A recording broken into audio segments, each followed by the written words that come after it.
મિત્રો, આપણે પહેલા ભાગમાં જોયું કે મારી પાસે ફી ભરવાના પૈસા નહોતા, એટલે સાહેબે કહ્યું કે ટ્યુશનની ફી ભરવાની કોઈ જરૂર નથી. પણ હું મારી દીકરીને મફતનું શિક્ષણ આપવા માંગતી નહોતી, એટલે મેં સાહેબના ઘરે કામ કરવાનું નક્કી કર્યું અને હું રસોડામાં ગઈ. તો હવે ચાલો કહાનીની અંદર આગળ વધીએ. ખૂબ જ સુંદર કહાની છે, પૂરી સાંભળજો. હવે હું રસોડામાં ગઈ અને હું ખાવાનું બનાવતી હતી. એમણે કંઈ ન કહ્યું, પણ એમના ચહેરા પર એક શાંત અવ્યક્ત આનંદ હતો, જાણે ઘરમાં અચાનક કોઈ અપનાપું ફરતું હોય. હું રસોઈમાં ખાવાનું બનાવતી હતી અને સર વચ્ચે વચ્ચે મારી તરફ જોઈને કલ્યાણીને કંઈક ને કંઈક શીખવતા હતા. હું પણ ખાવાનું બનાવતા બનાવતા ક્યારેક ચૂપચાપ એમને જોતી રહેતી. એ ખૂબ અવી અનકહી નજર અને એ નાનકડો ઘરેલું પગ, જાણે અમને ત્રણેયને કોઈ અદૃશ્ય દોરીથી જોડી રહ્યો હતો. ખાવાનું તૈયાર થયું એટલે મેં એમની તરફ હોઈને ધીમેથી કહ્યું, સર, ખાવાનું તૈયાર છે, હવે હું જાઉં છું. એમણે સ્મિત કરીને થેન્ક યુ કહ્યું અને હું અને કલ્યાણી ઘરે પાછા આવી ગયા. તે દિવસે મેં એને સ્કૂલે મૂકી અને પોતે આખો દિવસ ઘરે જ રહી. ખેતરનું કામ ખતમ થઈ ગયું હતું, નવું કામ મળતું નહોતું અને ઘરની શાંતિ એટલી ભારે લાગતી હતી કે દરેક પગ તૂટીને પડતી હોય એવું લાગતું હતું. એવામાં અચાનક મારી તબિયત બગડી. આખું શરીર ઢીલું પડી ગયું. અસહ્ય કમજોરીએ શરીરને ઘેરી લીધું. તીવ્ર તાવે મને લગભગ નિસહાય કરી દીધી. સાંજના 6 વાગ્યા હતા. મેં દીકરી તરફ જોઈને કહ્યું, મને ખૂબ તાવ છે, આજે તું ક્લાસ ન જા, હું થોડી ઊંઘી લઉં. પણ કલ્યાણીએ હંમેશાની જેમ માથું હલાવીને હા કહેવાને બદલે મારી તરફ ચિંતાથી જોયું અને એક પણ શબ્દ બોલ્યા વગર સરના ઘર તરફ દોડી ગઈ. એણે જઈને સરને કહ્યું, મારી માં બીમાર છે, એમને ખૂબ તાવ છે, એ સૂતી છે. આ સાંભળતા સરના ચહેરાનો રંગ ઉડી ગયો, જાણે એક પવમાં એમની ધડકન રોકાઈ ગઈ હોય. એ દિવસે એમણે ક્લાસ બંધ રાખી અને તરત જ મારા ઘરે આવી ગયા.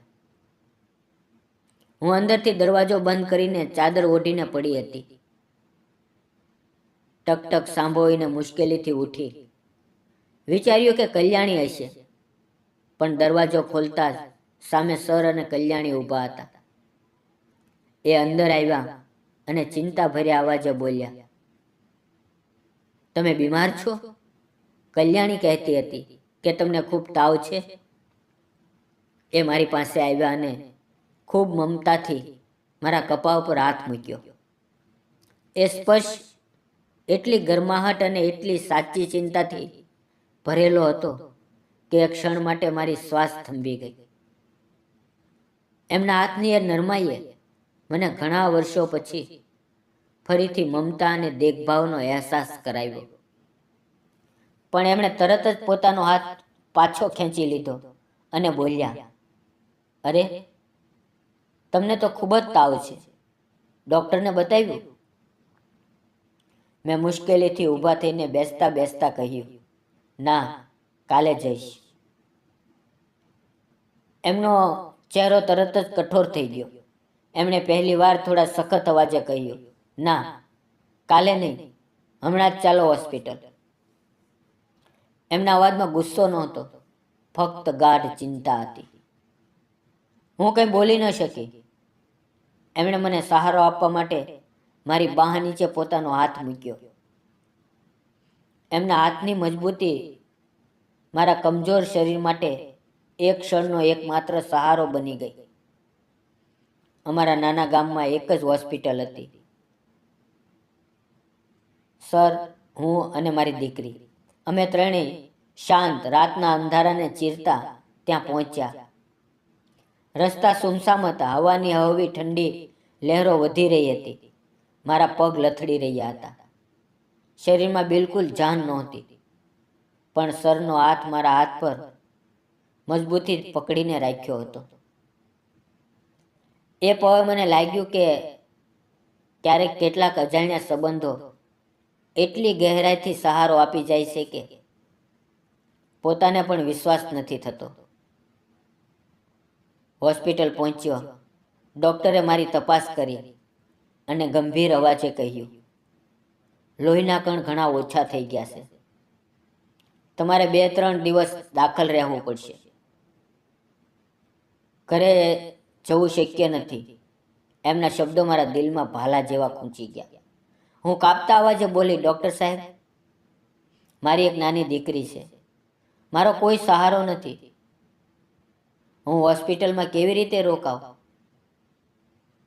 મારે વધુ કંઈક કહેવું હતું, પણ એ પહેલાં સરે અચાનક મારા હોઠ પર હવેથી આંગળી મૂકી. એ સ્પર્શ કઠોર નહોતો, પણ એમાં એક દ્રઢ વિશ્વાસ હતો. એક ડૉક્ટર તરફ હોવ્યા અને મક્કમ અવાજે બોલ્યા, ડૉક્ટર સાહેબ, ચિંતા ન કરશો. હું છું. હું એમની સાથે રોકાઈશ. તમે એમને દાખલ કરો. અમે સંભાળી લઈશું. એમની આ વાતથી મારી આંખોમાં રોકાઈ ન રહે એવા આંસુ આવી ગયા. મેં એમની તરફ જોયું અને એ પણ મારી તરફ જ જોઈ રહ્યા હતા. એમની નજરમાં મને એક અનકહી ખેંચ દેખાઈ, એક નરમાઈ, એક એવું બંધન જેની હળવી ઝલક દિલમાં ઉતરી ગઈ. એ જ ક્ષણે મારા મનમાં એક મોટો સવાલ ઉઠ્યો. આ માણસ કોણ છે? મારા માટે આટલું બધું કેમ કરે છે? અને સૌથી મોટો સવાલ, હું અને આ બંને વચ્ચેનો આ સંબંધ આખરે શું છે? તો એ મારા માટે અને મારી નાની દીકરી માટે ત્યાં જ ઊભો રહ્યો. ડૉક્ટરે મને દાખલ કરી, સલાઈ ચડાવ્યું, ઇન્જેક્શન આપ્યું. દવાઓની અસરથી શરીર સુન્ન થવા લાગ્યું. રાતે તાવ વધુ વકર્યો. શરીર ભારે થઈ ગયું. આંખો બંધ કરવા છતાં બંધ નહોતી થતી. પણ મનમાં એક જ છબી ફરતી હતી, અશોક સરનું મારો હાથ પકડી રાખવું. એમની ચિંતા, એમનો સ્નેહ અને એ જવાબદારી જે એમણે વગર બોલ્યા ઉપાડી લીધી હતી. એમણે મારી દીકરીને ખોવામાં લીધી, એને સહેલાવી, વાવમાં હાથ ફેરવીને એને સુવડાવી દીધી. હું સ્લાઇન પર સૂતી હતી અને આ બધું જોઈ રહી હતી. એક કમજોર માં અને એની નાની દીકરીને એક અજાણ્યા વ્યક્તિનો આટલો ગાઢ અપનાપો. આ જોઈને મારું દિલ ભીંજાઈ ગયું. મને કંઈક જોઈએ તો એ તરત ઊભા થઈને આવી જતા. કપા ઉપર હાથ મૂકીને તાવ તપાસતા, કપડાં ઠીક કરતા.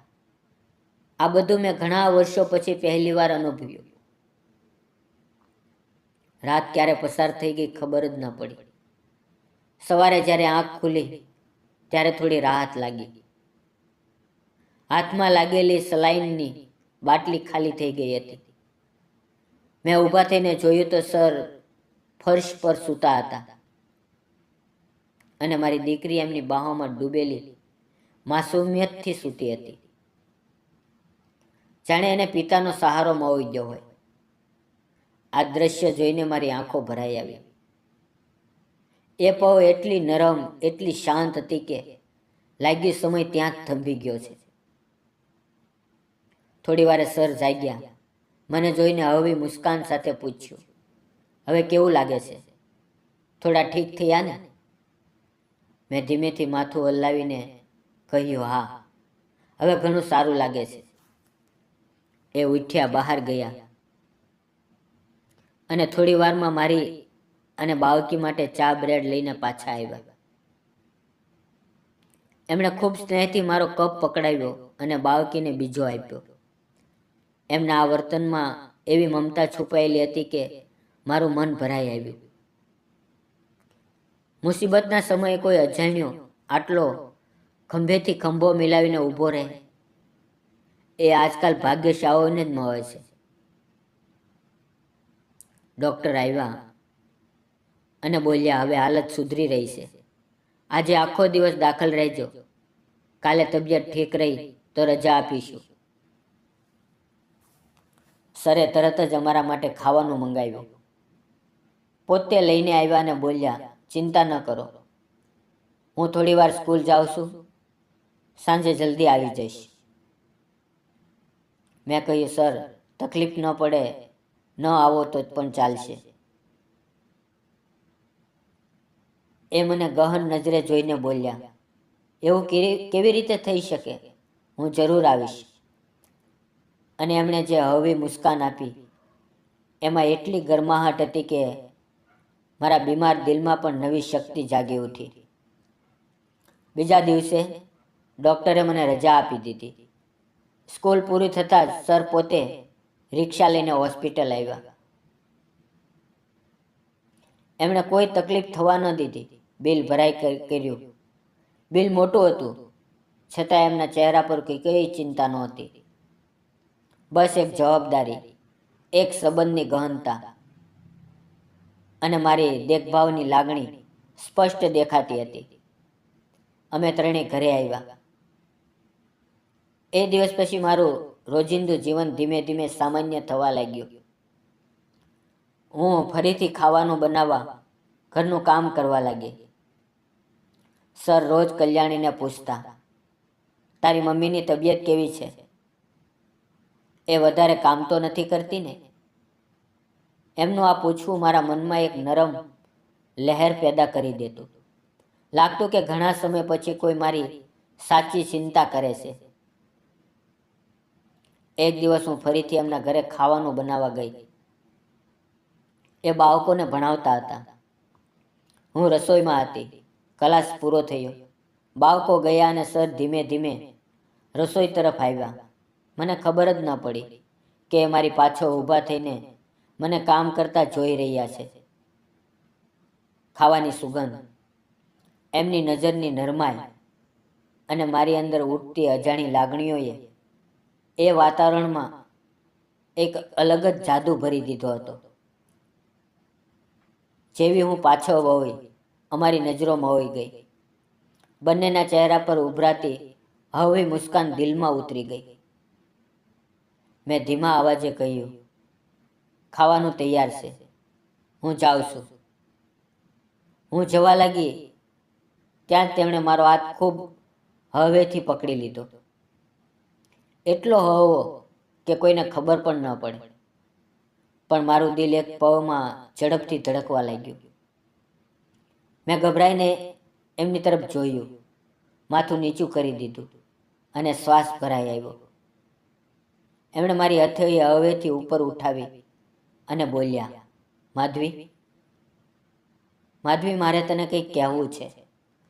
મારો હાથ એમના હાથમાં ગયો અને એ સ્પર્શમાં મને ઘણા વર્ષો પછી ફરીથી મમતા અને અપનાપાનો સાહસ થયો. એ આગળ બોલ્યા, માધવી, તું મને ખૂબ સારી લાગે છે. કોઈ રિશ્તા વગર પણ તું રોજ મારા માટે ખાવાનું બનાવે છે. મારા ઘરને પોતાનું માને છે. સાચું કહું તો તું મને ખૂબ સુંદર લાગે છે. મને તારાથી પ્રેમ છે. કલ્યાણી મને મારી દીકરી જેવી લાગે છે. મારી પાછળ કોઈ નથી અને તારામાં મને મારું આખું જીવન દેખાય છે. શું તું મારી સાથે આખી જિંદગી રહીશ? એમની આંખોમાં ચમકતા આંસુ પ્રેમના, મમતાના અને જીવનયાત્રામાં સાથ મેળવવાની ઈચ્છાના હતા. એ પળે મારું દિલ પૂરું પીગળી ગયું. હું એમની આંખોમાં ઊંડાણથી જોતી રહી, જાણે ઘણા વર્ષોથી એકલી ચાલતી રાહ પર મને કોઈ સહારો મળી ગયો હોય. જાણે અંધકારમાં ઊભેલી મને કોઈએ પોતાનો હાથ થમાવી દીધો હોય. ધીમે ધીમે અમારા ચહેરા નજીક આવ્યા અને અમારા કપાળ એકબીજા સાથે હળવેથી અડી ગયા. એ એક શાંત, પવિત્ર અને પ્રેમથી ભરેલો ક્ષણ હતો, જેણે અમારા સંબંધને નવી શરૂઆત આપી. કેટલાક દિવસો પછી અમે ગામના નાનકડા મંદિરમાં સાદી, શાંત પણ દિલથી કરેલી લગ્ન કરી લીધા. એ દિવસ મારા જીવનની સૌથી સુંદર ક્ષણ હતી. આજે હું, અશોક સર અને અમારી નાનકડી કલ્યાણી, અમે ત્રણેય પ્રેમ, વિશ્વાસ અને સ્નેહથી ભરેલો સંસાર જીવીએ છીએ. દોસ્તો, તમને શું લાગે છે? અમે એકબીજાના સહારો શોધ્યો એ સાચું હતું કે ખોટું? પોતાનો અભિપ્રાય કોમેન્ટમાં જરૂર લખજો. ક્યારેક જિંદગી આપણને તોડી નાખે છે, એકલા છોડી દે છે. પણ મેં એક વાત શીખી: એક સ્ત્રી ગમે એટલી થાકી જાય એ ફરીથી ઊભી થઈ શકે છે. દુઃખની રાખમાંથી પણ નવો પ્રેમ જન્મી શકે છે. અને જો કોઈ તમારો હાથ પકડીને કહે કે હું છું તારા માટે, તો જિંદગી ફરીથી જીવવા લાયક બની જાય છે. મને પણ એવા જ એક હાથની જરૂર હતી અને એ મને મળી ગયો. તમને શું લાગે છે? શું એક સ્ત્રીને જિંદગીમાં બીજી શરૂઆત કરવાનો અધિકાર છે? જો મારી અને અશોક સરની પ્રેમ કહાની તમને પસંદ આવી હોય તો લાઈક કરજો, શેર કરજો અને ચેનલને સબસ્ક્રાઈબ કરવાનું ભૂલતા નહીં. મિત્રો, ફરી મળશું આવી એક જ તે હૃદયસ્પર્શી વાર્તાની અંદર, જે તમને રડાવી દે, હસાવી દે અને આનંદમય બનાવી દે. ધન્યવાદ મિત્રો. આભાર.